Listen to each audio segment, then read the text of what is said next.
This is very much an echo or follow-on from Kath's thoughts last Thursday. So it was Pentecost yesterday, and I wonder what that meant for you. We've just had Easter and talked a lot about what Easter means. But for me, Pentecost is the next significant moment in our Christian lives. Without Pentecost, we wouldn't have this living experience of the Spirit in the world. We wouldn't be able to recognise it. We wouldn't be able to feel it. We wouldn't be able to live it.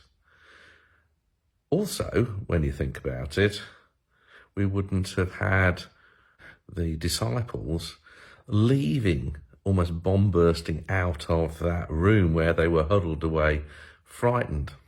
Our reading from Joel is often used as an Old Testament forecast of the Pentecost, the pouring out of the Spirit. But when you read it, and I've left some of the lines in the introduction, it feels like that pouring out of the Spirit is a lovely, comforting thing. And in many ways, I would say that is much of my experience of the Spirit.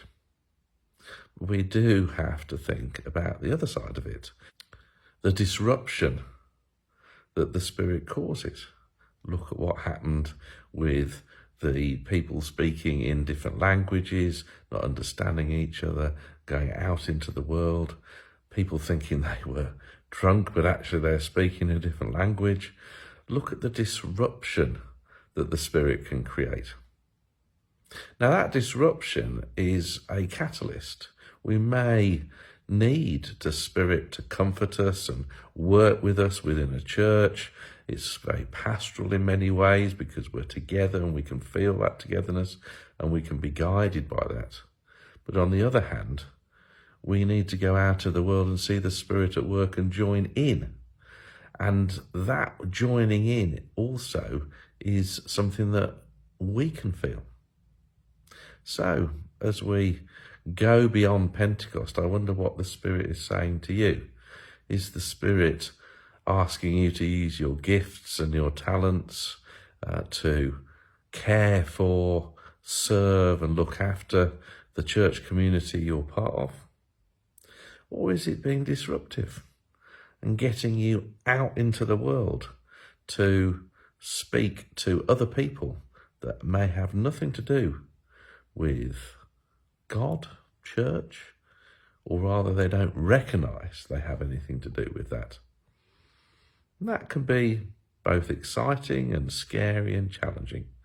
So my prayer today is that we are receiving and sensing the Spirit in our lives, but that we also respond to the energy, the disruption, the call to do things differently, whether it is actually internally in a church or going out into the world. Because without that disruption, there will be no Christian faith in the world. God bless.